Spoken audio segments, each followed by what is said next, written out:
Today's episode of Necronomipod is brought to you by Beardology. There are a lot of imitators out there, but there's only one place I buy my beard oil. Beardology beard oil nourishes your skin and won't leave you with that greasy feel. With over 17 cents available in their extensive product line, I trust my beard to Beardology. You can find Beardology at beardology.co. Use code NECRO15 to receive 15% off your purchase. Beardology. Discover the best way to avoid the shave.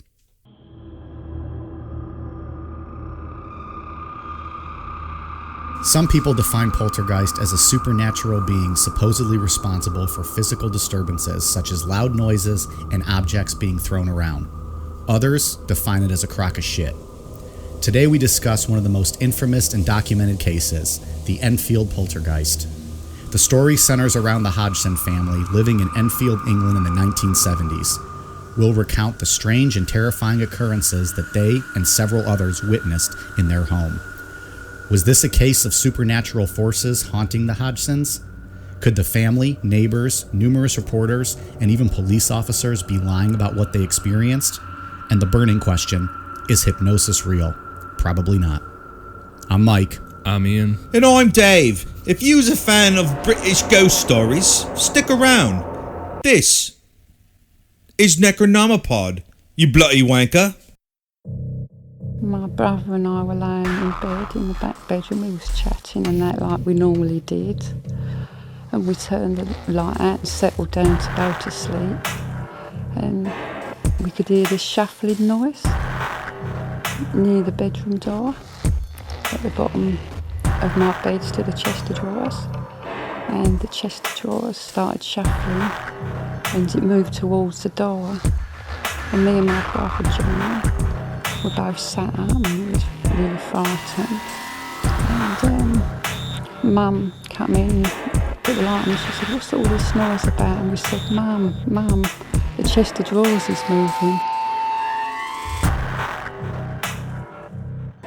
Alright guys, so straight out of the gate tonight, our millions of fans seem to have fallen in love and they all want to know, is Country Mike going to make a follow-up appearance tonight? I don't think so. I don't think he was invited tonight. I don't know how Country Mike works with, we're going overseas tonight for the show to London. First of all, Country Mike does not have a passport. Let's be honest. He does not have a passport. So unless we're going to smuggle him over, I don't know, if he's going to make it tonight. All right. So I don't know. Maybe at a later date, Country Mike will come back. Perhaps. Hopefully not. People have not been clamoring for Country Mike. I disagree. You have some adoring Country Mike fans at this point. We'll get some Country Mike t-shirts out there at some point. That guy can have his own little gimmick table. Country Mike strong. All right, Ian, so we have a British haunting / poltergeist tonight. What do you got on tap here? Yeah, we're going to do the most well-documented, popular poltergeist story. And this is our first British story we've done, right? Yeah. Hence the opening. Right, obviously. But the first one, we've done a bunch of obviously stuff here in the States. And then we've did a Chinese ghost marriage. Yeah. True. And now we're doing British. A Russian Dilettante we did Russia. Yeah. All right. And we haven't really touched on ghosts or anything like that, really. Right. Yeah. Like any hauntings. Right. So. 4 countries, 3 continents. It's only been 4 months. Worldwide. And I fully admit that English Dave is not as great as Country Mike, so I apologize to everybody. That would be an interesting meetup, I think. English Dave and Country Mike. I don't know if they'd have a lot in common. Sounds like a folk music duo. Someday down the line, we're gonna have people. We'll do a whole episode of English Dave and Country Mike, and maybe they'll just read like Shakespeare and poetry back and forth to each other. That would be great. Maybe someday when we get on Patreon, that's what we'll do. Yeah, there you go. Besides, I think Amityville Horror would probably be the most popular haunting. But long debunked, correct? Yeah, people are probably familiar with this from the plot of The Conjuring 2, but the big thing with that is Ed and Lorraine Warren were not involved in this like it's portrayed in that movie. Like the whole movie was about, well, not the whole movie, but a good portion of the movie was around them and their investigation. Right, because they were portrayed as the investigators. Right. That was a good movie, wasn't it? I thought I remember liking the Conjuring series. I liked it. The first one was really good. It was pretty scary. Yeah. I was telling Dave earlier, I always get like that and Insidious and Sinister, like all those groups of movies mixed up because they all came out about the same time. Right. But all of those I think are really good. Sinister might be my favorite. I really like that's the one with Ethan Hawke. Yeah, where he's I like the writer. that. I like that. Oh, that was a terrifying movie. Really good. Yeah, it was good. So was the first Conjuring actually based on stuff the Warrens did? I believe so. Okay. I think the issue was Warner Brothers was running out of stuff because Amityville was theirs. Yeah. And they were running out of stuff that they owned the rights to, so they scrambled and just pieced together this one. But the only thing that the Warrens actually had involved in this was they showed up uninvited for one day, and Ed Warren did his basic, hey, let's make some money shit. He did interview the girl, right? Because I saw something on YouTube, and it was Ed Warren interviewing one of these girls. That's how it was labeled. From back then? Yeah, from...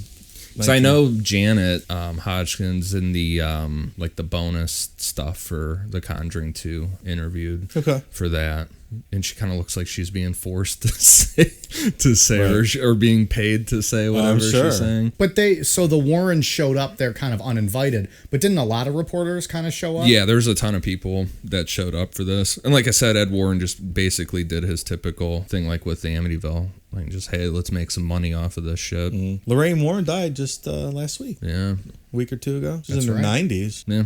She's no Vera Farmiga. She does Yeah. not. It's interesting what Hollywood does to people.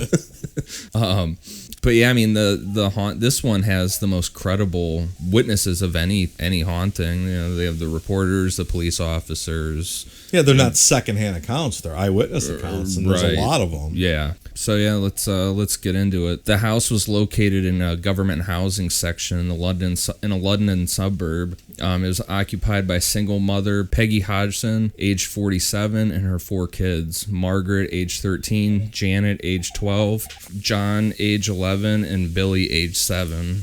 The mood in the house was just like the perfect environment for a poltergeist to manifest. Peggy's husband had left the family not long before the activity started, and he got some like new younger wife that he married. And then the family was also living off welfare, which added to the stress. And the 2 daughters were going through puberty, which is a classic reason for a poltergeist to manifest. Why is that? That's It's like the emotions going along with it. It's like stressful situations. Yeah. Allow the poltergeist to come in. Right. So the breakup of a marriage, the being on government assistance, right, and then 2 teenage girls going through puberty. Right. So there's a lot of stress in that house. Right. And then on top of the divorce, the dad was coming to the house to pay his child support in person with younger girls. Oh, it's nice. Yeah. Doesn't add to the stress level at all. Yeah, kind of like rubbing it in. So on August 31st, 1977, around 9:30 p.m., the kids, Janet and John, heard shuffling in their bedroom, and they said it sounded like someone was dragging their feet across the floor. Peggy came into their room, and all 3 of them heard 4 loud knocks. There you go. All right.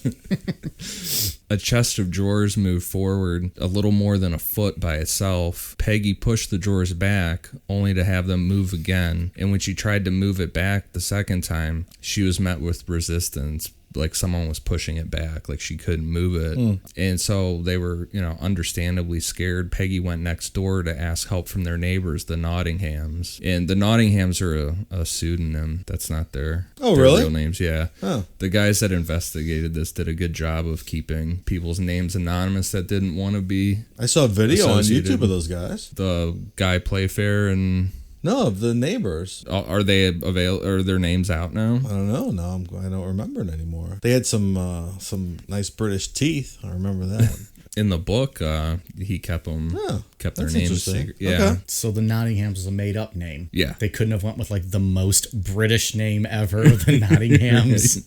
Like it's very fitting for the story, I believe. Vic and Gary Nottingham entered the house and found that they were followed around the house by these hollow knocking sounds. So it just sounded like they were going from the walls, the ceilings. Like there was no specific They one couldn't pinpoint spot. where it was coming from. It was Right. roving. They were completely stumped by what was going on, so they decided to call the police. And while one of the officers was checking the plumbing for a possible source of the knocks, another officer, along with everyone else in the room, saw a chair start to wobble back and forth and then slid 4 feet across the room.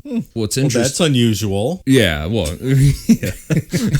I've never seen that happen. Right. It's interesting. The police officer wrote a report about this chair moving. She had a lot of criticism from fellow police officers, like making fun of her and shit. Yeah. But she said she saw it and wrote it down. There's an interview with her on YouTube as well. Really? Yeah. She seemed pretty adamant and, I don't know, trustworthy. Is that the one we saw? Yeah. Yeah. So, I mean, there was no crime committed, so there was nothing else to do, so they left, but that made the... She saw that chair bomb, and she's like, fuck this, let's go, no crime. Right. So then the poltergeist activity escalated, and you would assume that it's more, if you're going off of that it's created by emotions, now they're scared, and they brought the police in, and it's just kind of escalating things. So do we think it's self-perpetuating? Like you're raising the stress level, you're ramping things up, so it perpetuates the poltergeist even more? Is that what we're talking about? It seems like the more hostile and stressful the situation environment gets, the more aggressive the spirit gets. Like it feeds on that based on anxiety. The story. Sure. Okay. Yeah, because it's not like a normal ghost. Like it's not like a dead person. We're not talking about Casper here, okay, guys? The next day, John's Legos and marbles started flying around the room by themselves. Peggy's father came over and picked up one of the marbles that hit the bathroom door, and he said that it was hot after touching it. 3 more days of marbles and Legos flying through the air. Peggy called the Daily Mirror hoping they would put her in touch with someone who could help her out. But instead, they sent out a reporter named Douglas Bentz and a photographer named Graham Morris. But nothing happened while those 2 guys were there. Did they tell them they had lost their marbles? But as soon as the reporters walked out, marbles and Legos started flying around the room again. The guys weren't even out to their car yet, and they ran out and said, "You got to come back in here." As the photographer was taking pictures, a Lego flew at him and hit him in the forehead, and it was going fast enough that it left a bruise. This reporter said the only person that could have thrown it at him from that angle was the other reporter. That is a wild story. I'm trying to imagine the room with all this shit flying around. And Legos fucking hurt. Yeah, sure, absolutely. Did you ever step on a Lego or get hit with one? Yeah. Those things hurt. Little freaking barbs hitting you. Right. Those are sharp motherfuckers. And that's the interesting thing about the Legos and the marbles is numerous people come over to, had been there to witness it, and everyone said you couldn't, it was coming from angles that there wouldn't have been anyone to throw them from that angle. Still no video of it though, right? No, I don't believe so. Because I looked. On September 7th, the Daily Mirror came back with a senior reporter named George Fallows, and according to Peggy, he was the first person to introduce her to the term poltergeist.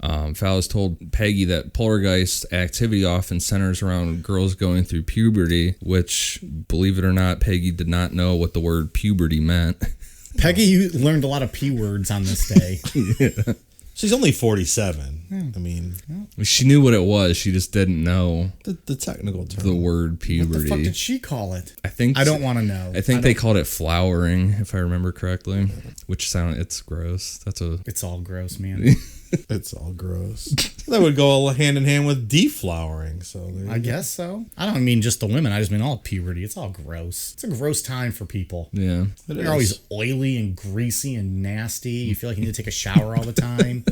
Voice is changing. Yeah. I'm Country Mike. That's exactly, I think, probably how we sounded. If only he were here. I think actually he had texted me earlier that he was on a trip down in Louisiana with Mr. Muggs. They were going to make their way down to New Orleans or something, yeah. Some kind of big party. Muggs had a shirt that says Muggs for Jugs. He was all excited about wearing it down there. I don't know. They got Hooters down there? Probably. Hooters are big in the South. Yeah. So Peggy confirmed that her oldest daughter, Margaret, went through puberty the previous month, and Janet was currently getting ready to, I guess. This George Fallows guy tried to trick her and asked if she wanted to try and move houses, because I guess at that time a lot of people in government housing were claiming that their houses were haunted to try and get a new house, but she said no. Huh. I wonder if they viewed that as a legitimate reason. They're like, all right, you can move. Yeah. You have ghosts. Well, probably not if there's so many people. Right. Yeah. Maybe the first couple they did, and then they're like, oh, wait a minute. Right. I'm on to you. Yeah, she said they lived there for 12 years and she had no interest in leaving. fellow suggested Peggy contact the Society for Psychical Research to get help with the situation. Is that a legitimate organization? Yeah, they've been around since sometime in the 1800s. Wow. Yeah. Huh. So investigators at the SPR, there wasn't anybody really quick to jump onto a poltergeist case until they got a new member named Maurice Gross to take it. Was poltergeist cases just like looked down upon, or like no one wanted to fuck with that, or? It sounded like no one wanted to deal with it just because of, it's a lot different than a regular ghost from what I would assume. So Maurice, he was an inventor who gained interest in the paranormal when a series of what he viewed as meaningful coincidences happened following the death of his daughter, who was also named Janet, in August of 1976 from head injuries during a motorcycle accident. It sounded like he was almost looking for things. Like he thought maybe water or rain would be a good sign because it was raining when she died, and then it rained after he thought of that. And so people see what they want to see. Yeah. But he was drawn to this case, and it was like another sign to him that the girl mainly going through this was named Janet, like his daughter. Yeah, I can see that. So he became a major part of their lives for the next 19 months. He almost lived there for almost 2 years doing this stuff. Did they mind him being there? No. There's no man of the house, so maybe it was kind of nice just having a guy there. No, they actually got really close with him, because there was one time that Janet took the tape recorder out of the room, like fucked with it, and she said something along the lines of that she didn't want him to leave. So that's why she was fucking with it, to try and get him to stay. And you've seen Maurice, what he looks like? Yeah. He's straight the grandpa from Willy Wonka. Yeah. I mean, was it Grandpa Joe? Is that his name? I'm not sure. No, we're not experts. You guys are experts in all the horror movies. I've never seen Willy Wonka. Really? Sorry. No. Really? Sorry. So you've not seen Willy Wonka. I've not seen Die Hard. And Ian's never seen an Indiana Jones. Yep. Interesting. Well, Maurice looks like Willy Wonka's grandpa for anyone out there that has seen the movie. I think it's Morris. Is it Morris? I think it's Morris. This guy's name? Yeah. Is it I really? think it's British. I don't think it's pronounced Maurice. I think it's Morris. Well, this is America, and we speak American, so it's Maurice. Is it Maurice or Morris? I don't. Actually, in the video, he was calling himself Morris or whatever you were saying. Yeah. No. So pretend it's Morris. How many times have I said Maurice so How far? did you just spell Morris? More Oh, I Morris. thought you said M-O-O. Morris. Like, who's that? M-O-R. Yeah, I think it's Morris, though. So it took 3 days in the house before Morris had his first experience with the poltergeist. In the middle of the night, Morris and the 3 men from the Daily Mirror heard a large crash coming out of Janet's room. When they opened the door, they found a chair had moved forward again on its own, but this time it had spun backwards before stopping. So how do they know it was on its own, though? They're out in the hall? Because the kid said it was on its own? Yeah, that's what it sounds like. Right. After a couple more weeks of poltergeist activity, Morris attended an SPR meeting describing the case and said he could use some help. There was a guy named Guy Playfair there, but it would still be some time before he actually joined up with the investigation. That guy would make a good referee. Guy Playfair. Fantastic referee. Yep. Well, you would hope so, at least. With a name like that, I'd be a little suspect how he was. It's too obvious of a name. After the meeting, Morris finally saw the poltergeist in action with his own eyes, because up until now, he only heard the banging and knocking sounds. He hadn't actually seen anything happen himself. When he got back to the house, he saw the marbles and Legos start flying around the room, and Morris heard Peggy say there's a noise in the bathroom, and when he walked over, he saw the bathroom door open and close on its own 4 times, followed by a sudden cool breeze. Couldn't have that just been an open window that was pushing open and close the door? My bedroom door growing up would literally latch shut and push itself open when windows were open. Anything's possible. Just Like saying, back that and was- forth like that? Yeah, if the wind was blowing right. My door did that a few times. My door would be latched. It would push itself open and then slam shut. And then sometimes it would slam so hard it would like bounce itself open again. I'm just saying. Did it ever do that when your mom was walking by and you were playing with your wiener? What the fuck? It did not. All right, just making sure. Wow, that took a turn. It did not. You would also think one would lock a door in that situation. Also, don't jerk off if there's a strong wind that day. Everyone knows that. It's masturbation 101. Strong breeze, don't jerk off. Doors might open. I just thought our fans would want to know. What'd you say? Thought the fans would want to know? I thought your fans would want to know if that ever took place. When you're fapping with the flapping door. The old fap and flap. And new shirt. Fap and flap. Come play with us. That's what it says on the back. Oh, that's really funny. Save us.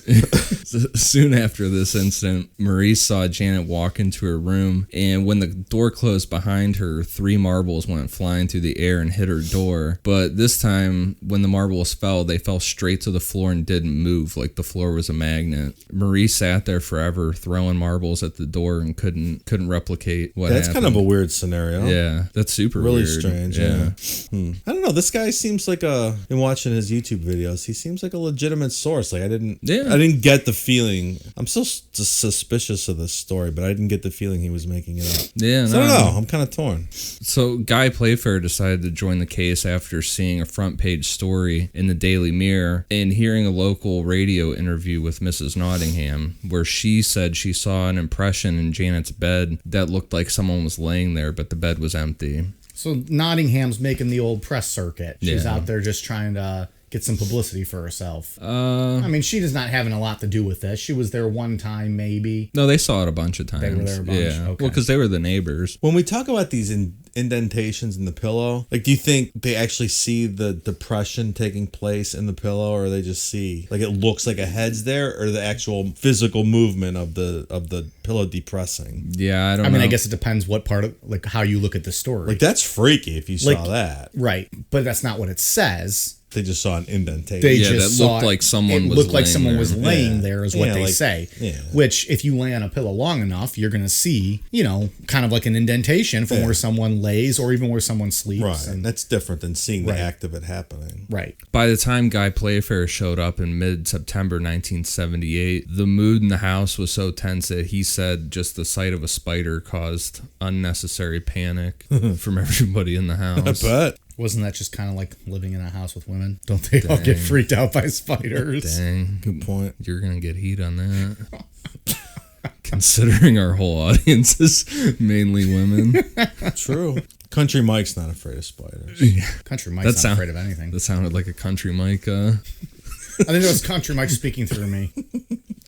So, like other people who initially came into the house, nothing happened in front of Guy. In an attempt to catch Janet faking the whole thing, Guy and Morris made a whole big deal like they were going downstairs, and then they snuck back up. As they were waiting quietly, a marble, almost like it materialized, just dropped in front of Guy Playfair and just stuck to the floor again. And then after that, he decided that this was something that he was going to stick around and investigate. What's hilarious about them walking down the steps and making a big deal of it made me think of Richard Chase. Remember when the police went to go, they knew he was in his apartment, they went to go arrest him, and he wouldn't come out, so they acted like they were leaving. They were gonna leave, yeah. And got him to come out. Guess he's not home. See you later. The footsteps, they just get lighter and lighter.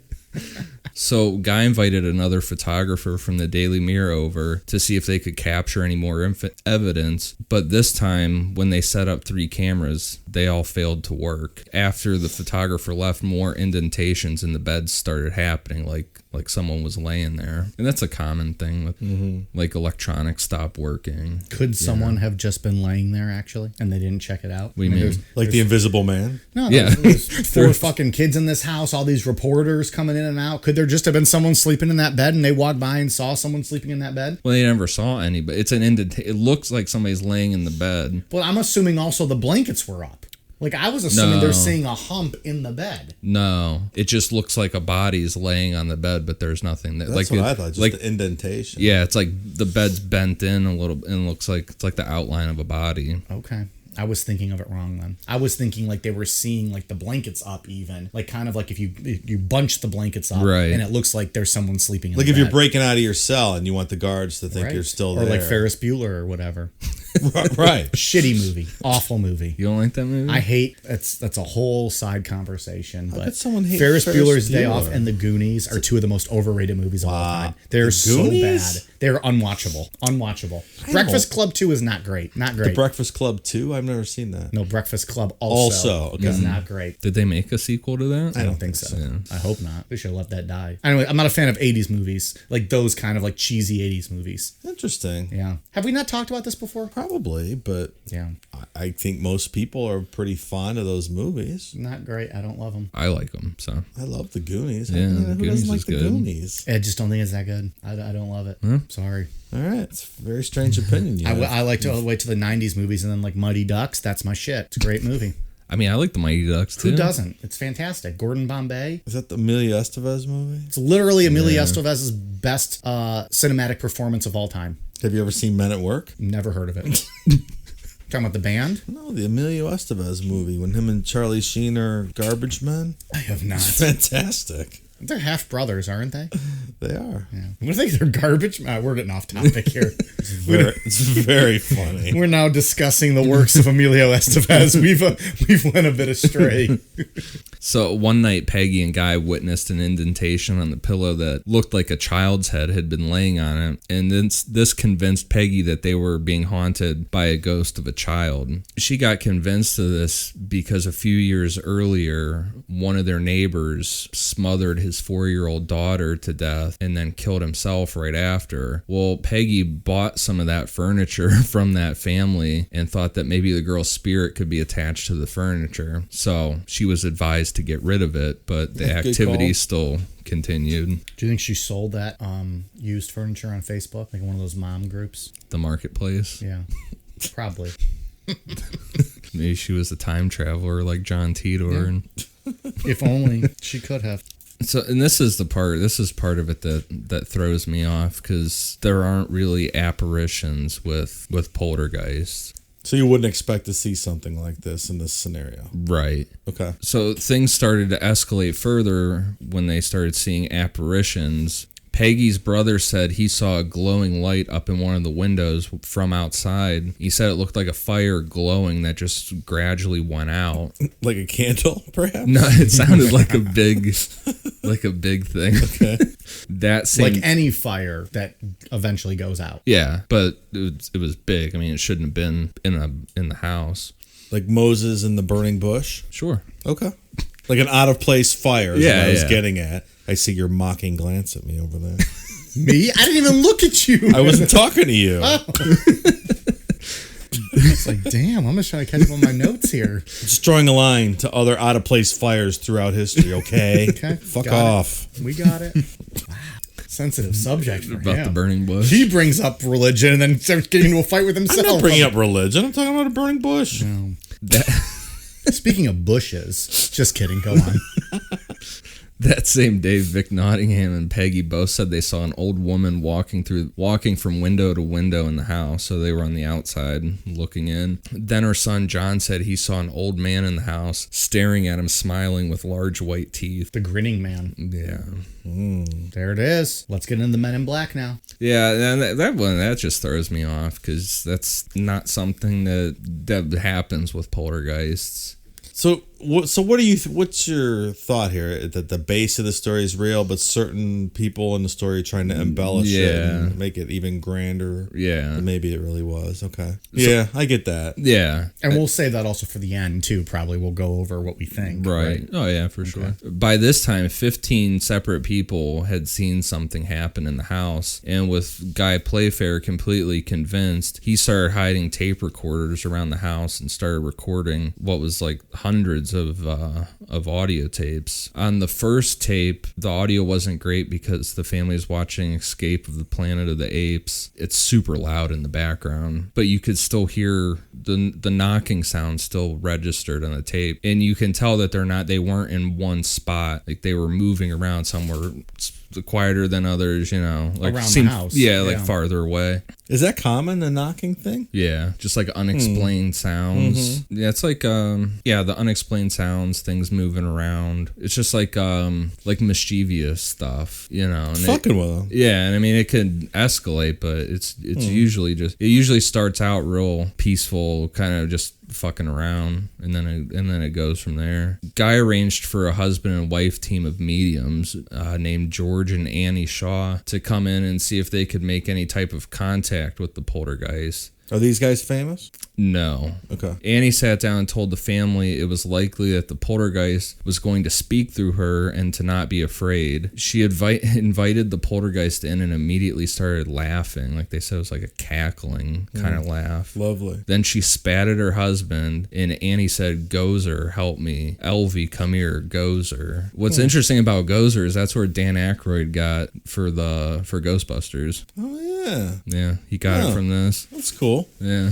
George described Gozer as a, quote, nasty piece of work, a sort of black magic chap.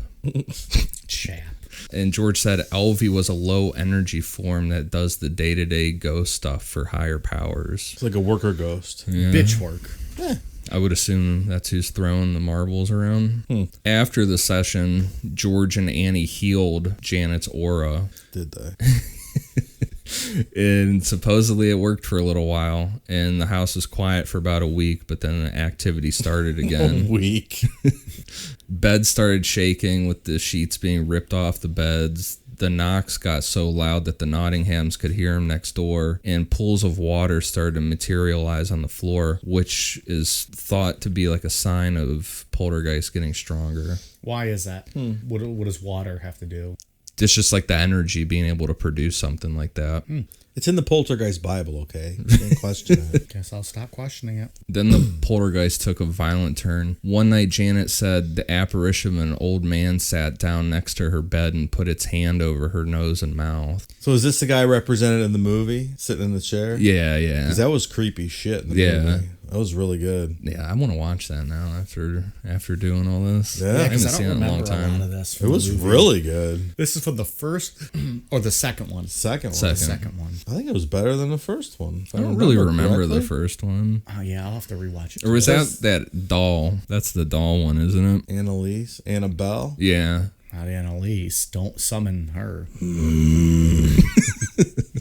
I think it wasn't it the doll. I know the Warrens own. That's another one of the Warrens thing. I'm pretty sure It was in their cabinet at the end, and I think that spawned the Annabelle movie. Yeah, the Annabelle movie is its own thing. But it wasn't part of the Conjuring first story, was it? It was in the museum in one of the movies, right? Right. Which one was that in? That was at the end of the first one. Okay. But it wasn't actually figured into the story. Right? No, not to the. It's I don't remember the spin-off. story of the first Conjuring. I don't either. Like I said, I get all those movies mixed up. Wasn't some big house and she kept seeing someone hanging from the tree in the back? No, that's the Ethan Hawke Is one. that Sinister? Sinister. When I think it might be both though. I don't know. We don't have to. I don't remember. Well, then, so what the fuck was Insidious? That's that one with Patrick Wilson where he was like in his sleep he would go to the other place, the ghost land. I don't remember that. Yeah, isn't there like a creepy like devil face in that or something? It was alright. They made like 3 or 4. I get of all those so mixed up. First one was good. I know I've seen it. I just don't remember it. Any hoodles.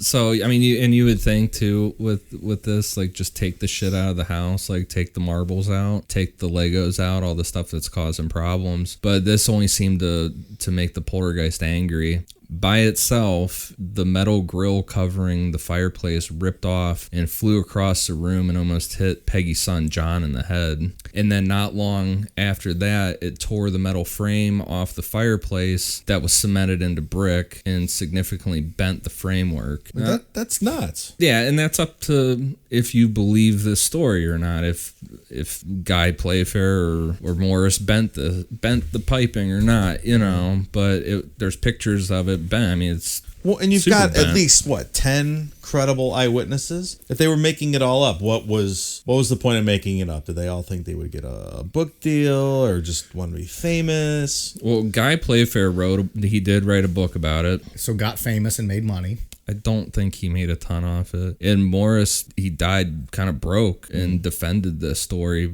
his whole life. Yeah. It's just a lot of people to keep a story going like that all this time without ever... Yeah. Yeah, like, we found out the Amityville was nonsense. Yeah. That was, Like, this is, 40 years ago. yeah. And Morris died, I think it was in 2007. And he was defending it up until he died.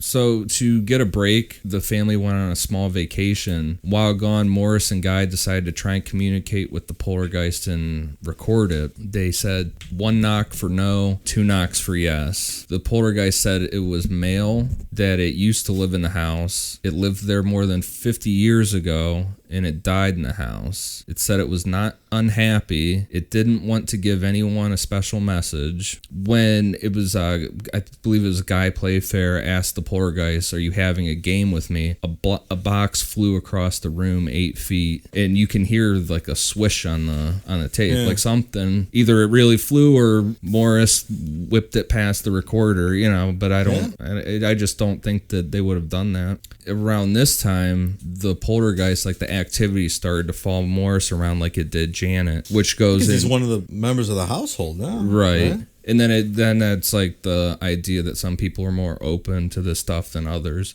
If you don't believe in ghosts, you won't see ghosts. Right. But I don't know. I mean, I believe in aliens. I've never seen an alien, so. I'm right there with you. Yeah. We've discussed that one, right? The people who want to see them, though, Yeah. you said aren't usually the ones. I know. I'm always looking up at the sky when I do shit outside, taking out the garbage and stuff. Open, take me. I'm always looking up there, but nothing's happening. Beat me up. Please, come on, guys. When the family returned, the activity increased again right where it had left off. Now they're starting to bring levitation into the story. They said a couch levitated 4 feet in the air, and then Janet was thrown 8 feet out of a chair. And the poltergeist was able to freeze Margaret on the stairs, and she was only able to move with the help of Morris. Now, are these the famous pictures of the girls in their room, like up in the air? Yeah. And I mean, they could have been jumping. They could have. And someone pointed out that their muscles are clearly contracted, which would indicate that they were jumping. That's what I mean. Yeah. I think there's proof that Janet and Margaret did fake some of this stuff, and there's proof of that. But why, if there was something really disturbing you or haunting you, like why would you be faking it like other stuff and like cool and laughing about it? I don't think they didn't take it serious like that. So they weren't freaked out by any of this stuff that might have legit been happening. They were having fun with it. That's what throws me off. And under hypnosis, so we'll get into the hypnosis stuff, but Janet said that it was almost like boring her. Like she's like, meh, it's just boring. She didn't really give a shit about it. She was just happy to have the Morris around. Which would, seem unusual for an 11-year-old girl when you're fucking haunted. Or when your house is haunted like that. To be bored by it. To be bored by it and just Yeah. giggling and... No, I agree. Yeah, seems unusual. Peggy announced out loud for the poltergeist to give them some type of a message so they could quit with all the craziness. And shortly after, a note was found on the top of the refrigerator that said, "I will stay in this house. Do not read this to anyone else or I will retaliate." It's worth noting that this note was written on a piece of Janet's notebook paper. And like we just said before, Janet and Margaret had admitted to faking some of the stuff. Peggy swears that she was in the kitchen the whole time, and it couldn't have been anybody else. So the next message on the same notebook paper showed up on the coffee table and said, "Can I have a tea bag?" Spot of tea. So Morris opened his pants, ripped his balls out. I was waiting for it. I could tell it was brewing in your head over there. It really wasn't. I just said it as it came to me. Peggy placed the tea bag on the table next to the note, and shortly after, the tea bag appeared torn and crumbled. Then Peggy's ex-husband showed up to pay his monthly child support, which was obviously always a tense situation. He didn't believe anything that was going on in the house and would like make fun of him and shit. And being frustrated with it and everything, she showed the ex-husband the note in an attempt to get him to believe her. And as soon as he left, Peggy realized she wasn't supposed to tell anyone. And then she found another note that said, "A misunderstanding. Don't do it again. I know who that was." Suspicious. But I think that is Janet fucking around and just trying to make her mom feel better, possibly, you know? I think without a doubt. Yeah. Now Janet had started going into trances where she would cry and start screaming, "Mamai." I think it's just mummy. Mummy? No, she said mamai. Oh, not like Stewie? Mummy? No, Mummy? no. Mummy? That I Mamai. typed it out like that because I didn't know how to spell it, but it was mamai. Mummy? Mummy? Okay. Mummy? And when she actually started to speak through these trances, she would say stuff like, "Where's Gozer? He'll kill you. Where's Gozer? He'll kill you," over and over again. So Peggy started to take Janet to a local hospital to get psychiatric treatment, but all the doctors said that there was nothing wrong with her. She was just a normal kid.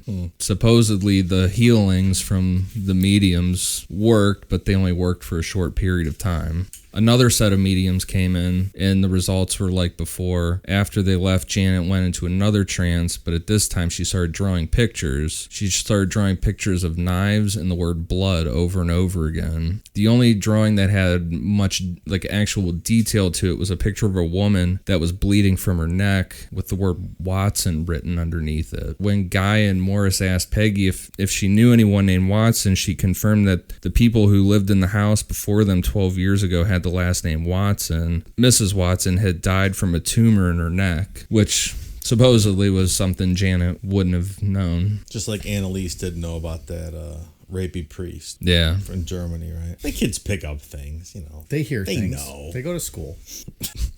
After the episode with drawing pictures, Janet and her sister Margaret started sharing dreams and yelling at each other in their sleep. It's kind of creepy how how Morris and Guy decided to figure out that they were sleeping. Like they would lift the girl's eyes up while they were sleeping, like to make sure they were actually sleeping and stuff. That's pretty creepy. Yeah. So while they were doing this whole yelling thing, while they were sleeping, Margaret yelled, "Go away, you 10 little things, running about destroying things."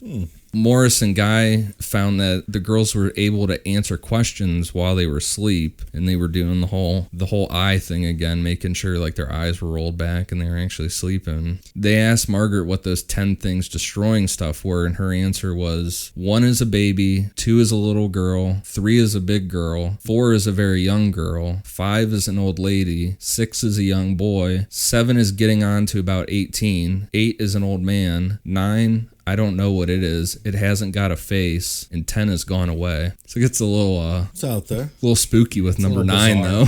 though. Yeah, it hasn't got a face. Right. But then suddenly in her sleep, she yelled Frank Watson. And when asked who Frank Watson was, Margaret replied, "The man who died in the chair downstairs." So that's where you get the man from Conjuring the creepy guy 2. from the movie. Neighbors confirmed that Frank Watson had died in a chair in the living room from a brain hemorrhage. Since they could presumably get information through the girls being unconscious, they decided to use hypnosis on Janet to try and get further information. To conduct the hypnosis, they brought in Dr. Ian Fletcher, who was also a surgeon. Oh, what do you think, Mike? Hypnosis. Well, he might have been a good surgeon. I don't know. Let's see what happens. He's a legitimate doctor. Legit. Dr. Fletcher hypnotized Janet and started asking questions. The first couple of questions were about what had been going on in the house, and Janet's answers all matched up with the evidence that was going on. If we're going to get into hypnosis, then let me open a beer because I need to be drunk to buy into this bullshit. Oh, we need to go to one of those like those comedy hypnosis nights. Oh yeah, because that will convince me. No, because he won't. He's not open to it, so it won't work. Those guys are hacks.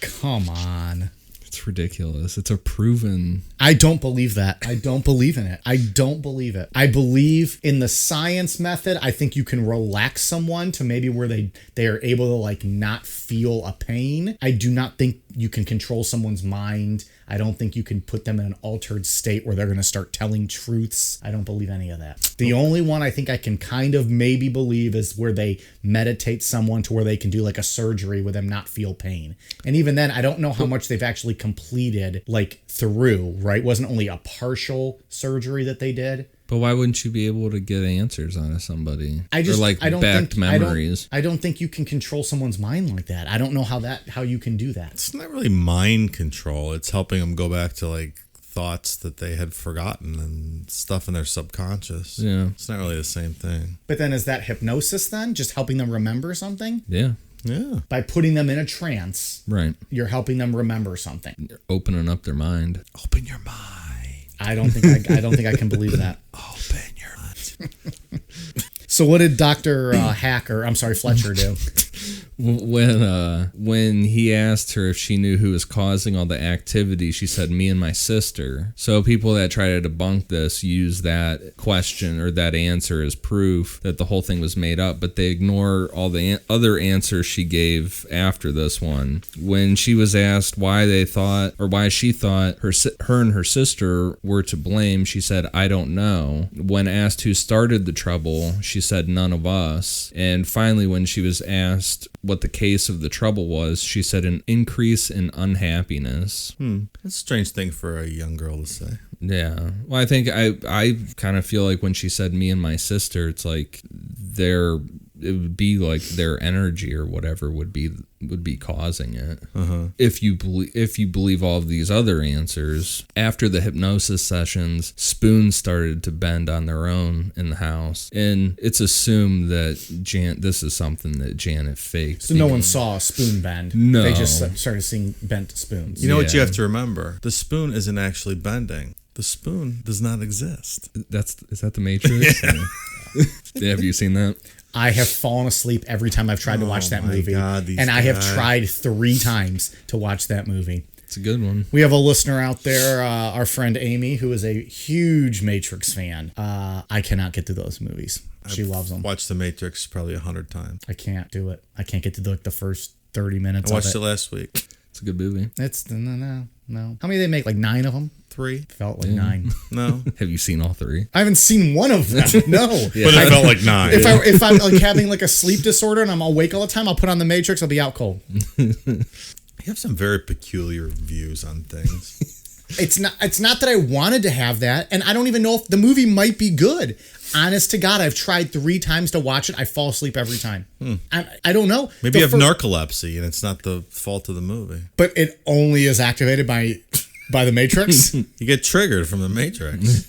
All right, let's do an episode. Maybe you on get that. hypnotized by the Matrix. Keanu's eyes and it triggers Wow. your narcolepsy. What's the other movie he's in? What's the good ones? John Wick? Yeah, I've seen those. Those are fantastic. I have never seen those. Oh, John Wick's awesome. I've seen the first one. I don't know if I've seen the second. And isn't there a third one coming out? It's coming out pretty soon. The first one's pretty badass, yeah. Second one's okay. Matrix, not so much. Rather watch Bill and Ted's Excellent Adventures. That's a good movie. Also too. making a new one. Yeah. Are they really? Yeah. Yeah. With the original cast. Yeah. How many different actors have we talked about today on the show? A lot. It's our movie extravaganza tonight. Yeah, so I mean, Janet, she faked that. She saw it on TV because there was a guy over there that was popular at the time that was doing it, and she thought it was funny. The Uri Geller. Yeah, The spoon bender. Yeah. After the spoon bending is when the infamous voice started. It started out as whistling sounds and then went into kind of sound like a dog barking near Janet. Like the sounds were coming from behind her, but not directly out of her. Guy and Morris figured it was the poltergeist making the noises, so presumably it could speak. Contact was first made with Guy Morris and 2 members of the SPR. So this is a clip of the tape just to get an idea of what this voice sounded like coming out of an 11-year-old girl. Right, that's good. I know. Shut up, that door. I'm 72 years old. I come from Jewett Park graveyard. And I have right near the church where Rena lives. And all my friends come from there as well. And we all make a game and go to the pub. And then we thought we'd pick your house, because I used to live here. And I will tell you the lot. And if you don't get anyone else, just let Mr. Hook and Mr. Playback. So the voice identified itself as Joe Watson this time and said, "I went blind and had a hemorrhage and fell asleep and died on a chair in the corner downstairs. When pushed farther, the voice told Morris to fuck off." Fuck off. I think the exact quote was "fuck off, you." Yeah. You mean it wasn't "fuck off, you bloody wanker"? No. Would have been a lot cooler if it was. Bloody wanker makes any sentence cooler. It's true. When asked why the entity didn't pass on once dying, it replied, "I'm not a heaven kind of man." To eliminate the possibility of Janet faking the voice, they tried to tape her mouth shut. And when that didn't work, they had her hold water in her mouth. And it's Fucking like waterboarding this bitch just to get her to like be like prove that she's not being playing jokes. And it's a young child. I shouldn't say bitch. Yeah, She's not just a call an bitch. 11-year-old a bitch. Well, she's making jokes throughout this whole episode, so you'll get to my theory at the end.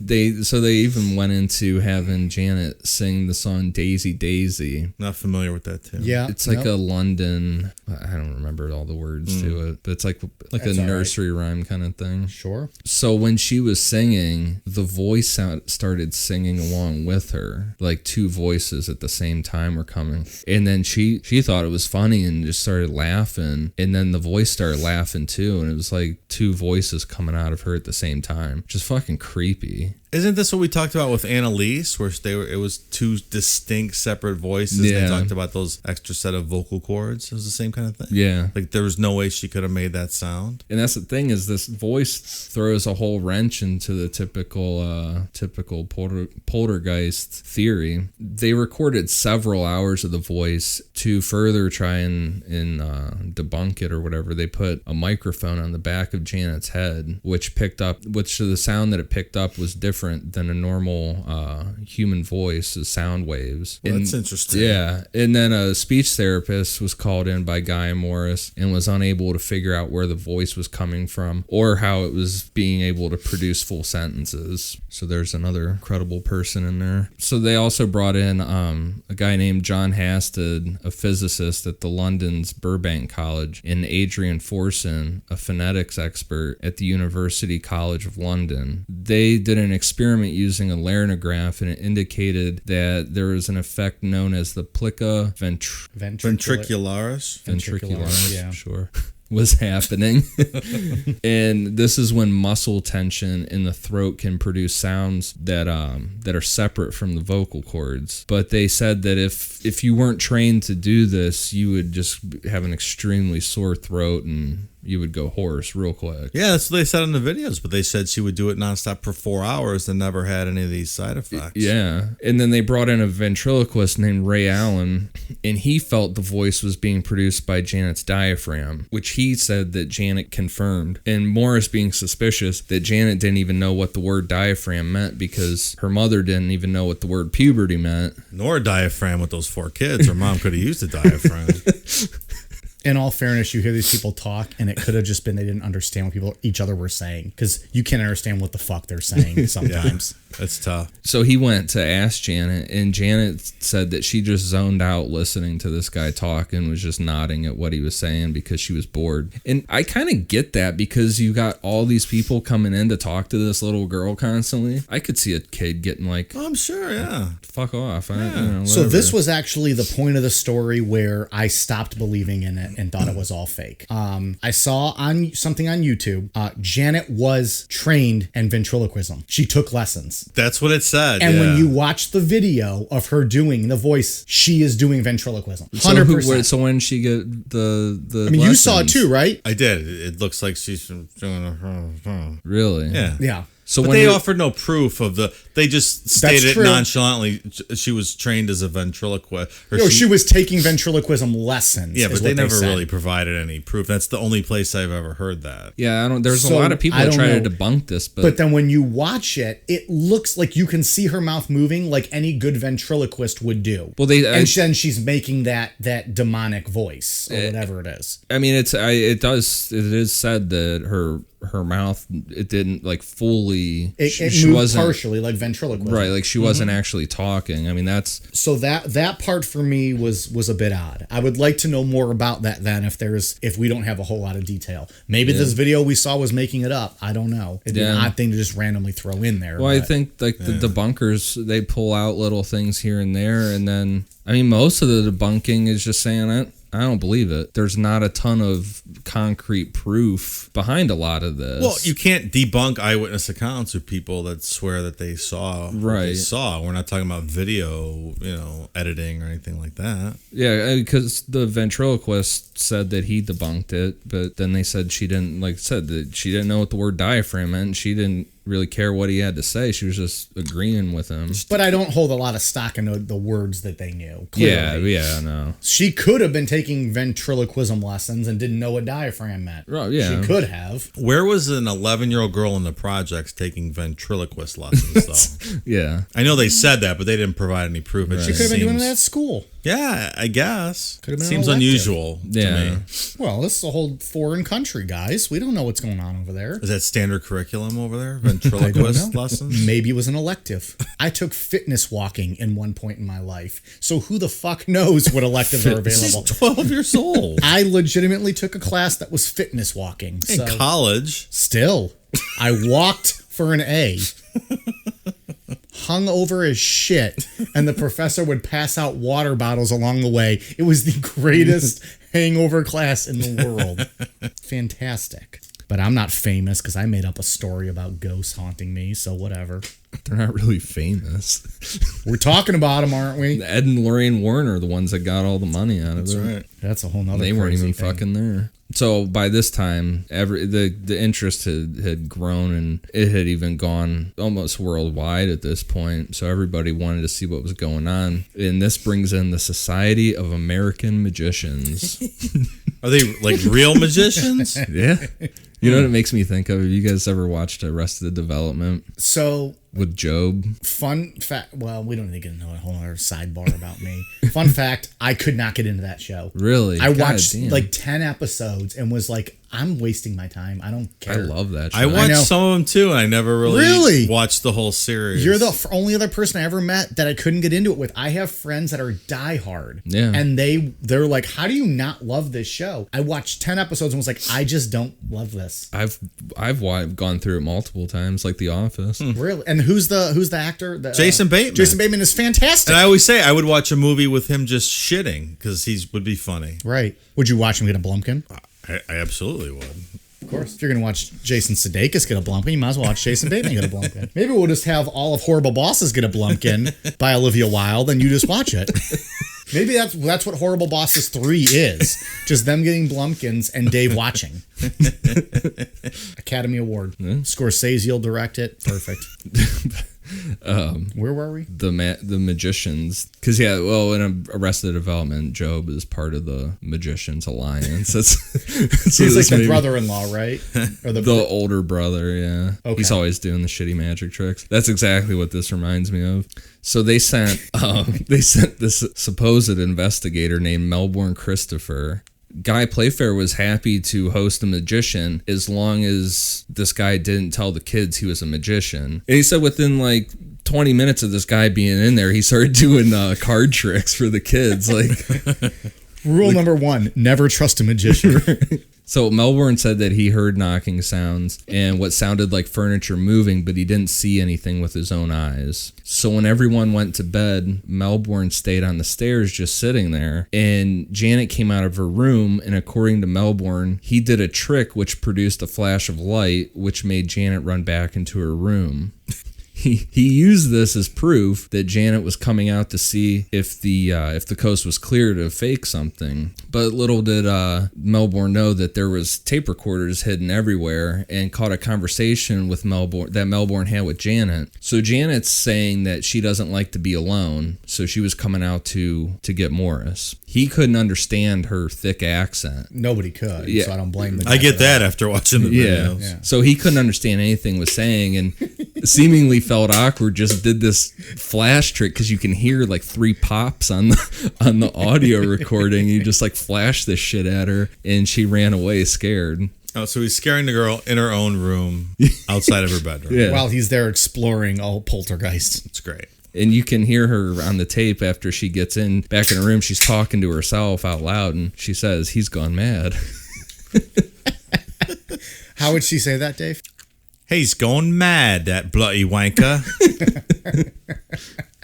But I mean, it's ridiculous to me that people do use this as some form of debunking. Like, they completely ignore the fact on the tape that this guy's story is not accurate. Like, he's a complete jackass. The magician. Yeah, the magician. Wow. But people just ignore that and try to use it. So the poltergeists continue to get more aggressive. All the fish in the family's fish tank were found dead, and the voice said through Janet that I did that. I did that.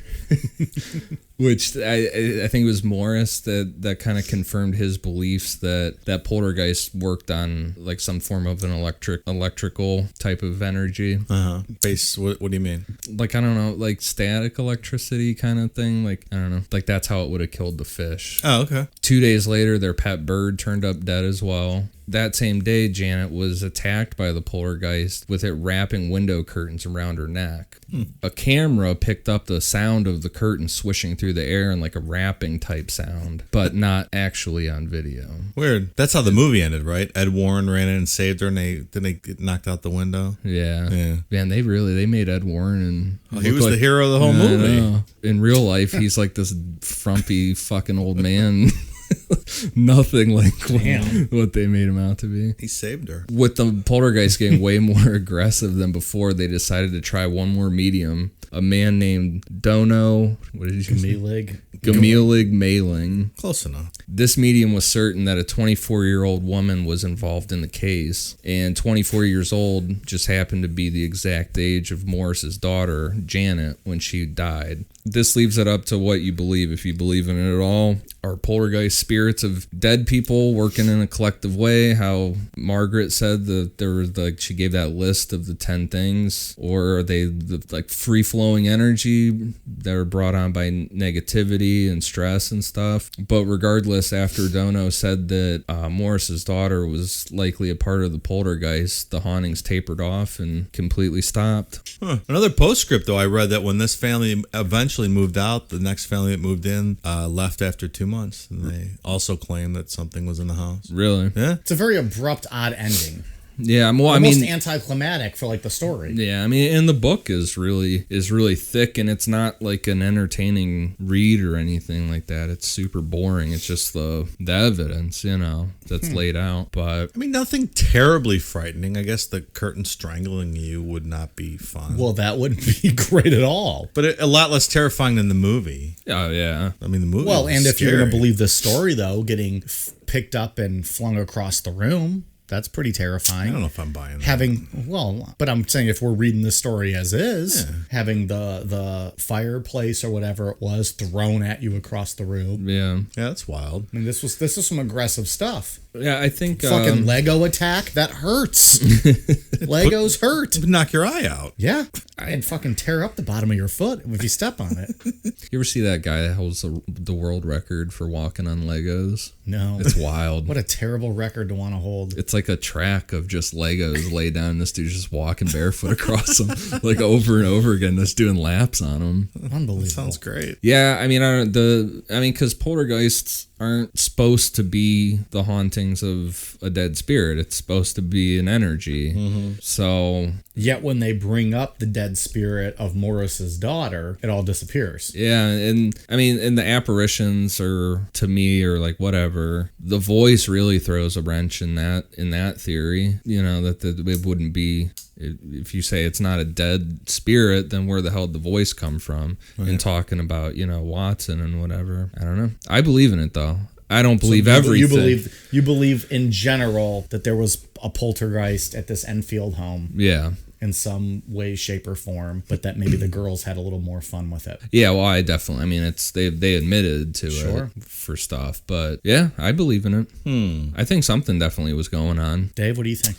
I don't know. I'm a little torn here because watching the video, the girls are obviously just fucking around and giggling, and it just seems counterintuitive to what young girls would be doing if this stuff was taking place. But then again, how they've had this story going on for this long, and the witnesses all seem credible. Yeah.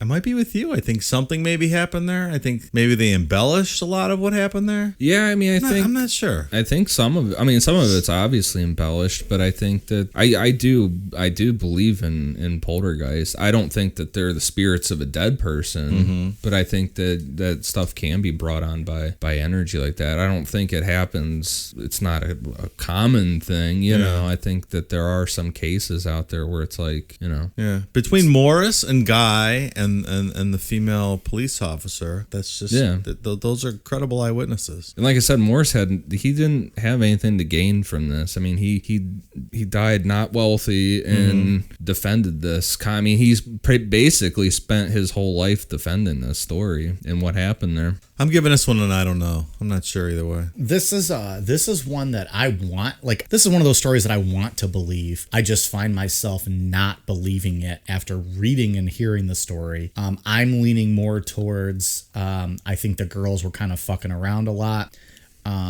I don't think that Morris or Guy were making up anything or a part of anything. I think they were telling what they actually saw and witnessed. But I think there's more evidence to support the girls were dicking around than there is in my mind to support that there was some poltergeist or something here. Even with the Legos flying around and the marbles, they had multiple people from the Daily Mirror that said that they saw marbles and stuff flying around the room. I think I see video evidence of these girls making a mockery of this. There is no real evidence other than word of mouth of anything else happening. Right. So I'm basing it off that. They had all these cameras set up in the home, but nothing was captured. Yet the actual interviews with these girls, they are clearly dicking around in these interviews. And so I guess that more so leads me to believe that they're just joking around. But it is tough to say because I don't want to call these people liars because I don't think they're lying necessarily about what they experienced. There's too many people involved to say they're lying. I don't think that police lady is lying. She's going to risk her job over some of this. Right. I don't know how you explain necessarily a marble falling to the floor like a magnet. Yeah. But I also know there's no other evidence of that other than people saying it. And then the biggest witnesses to all of this are clearly making a joke of it, which to me tells me maybe this is just a put on. I guess I saw an interview with this Janet from, I don't know, 5, 6, 7 years ago.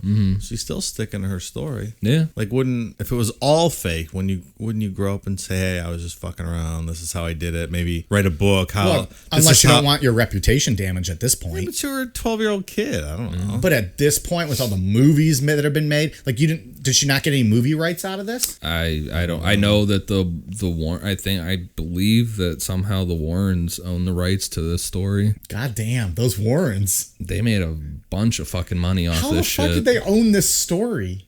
I'm pretty sure that they own part of it. Can you imagine something happens to you in your real life, and then now they own the story? I guess they would have had to get it from you, though, right? Yeah. Well, that's the thing with all this stuff that that's a common thing where it's like, well, you're just trying to make money off stuff. And I know like alien stuff, MUFON, it says on their website specifically, if you think you're going to make money off your story, you're not. So don't even try. Yeah. You know, you're not going to make any money off this. Which is good, and then people should be thinking that. Yeah, I mean, it's just not going to happen that way. So, I don't know. I mean, I definitely don't think this is like some big conspiracy where the Daily Mirror was in on it and all these people were like not in on it or anything, but I agree. It's a weird one. It's very strange. Yeah. It's a fun story, I think. Can't go one way or another. So, all right, Ian, you got anything else on Enfield Poltergeist? No. I would, in the future, I want to do the Black Monk of Pontefract, because that's another good poltergeist one that's super, super weird like this. That's really documented and stuff. I think these stories are fun, so that'd be a good one to go back on. The only thing I got is a shout out to Savvy the Ginger for an awesome review on iTunes. And also within the past week or so, reviews have just blown up on iTunes. Even though they're not written, but there's still a ton of 5-star ones coming in. So like ratings coming through, ratings, so not necessarily reviews. Yeah, it's great. Yeah, so thanks everybody for listening. And if you left a rating, go back and leave a review. Why not? Yeah. Tell us what you think. Can you hit the 5-star button every time you log in? Yeah, that would also be fantastic. Because I do. I don't know what I do too. Yeah, I don't know if it saves it or not. All right, Dave, what else you got? Anything on Poltergeist, Enfield? No. I have nothing. Nothing? Nothing else. He's done. He has spoken. I have a shout out to our friend of the show, Nikki Johnson. Thank you for the plug for our Toy Box Killer and for prepping us with some of the information and the idea for that show. We appreciate it. Hope you guys liked that episode last week. I thought that was a fun show. We are on Twitter, Instagram, Facebook, YouTube. Did I miss anything? At Necronomipod. Ratings, reviews, we appreciate on iTunes. Those go a long way to help us. And then hit us up, send us a message on Instagram or on Facebook or Twitter. Let us know what you think, or if you have any thoughts or comments. We love interacting with you guys. So, yeah, we appreciate it. You guys ready for a cool down beer? Cheers.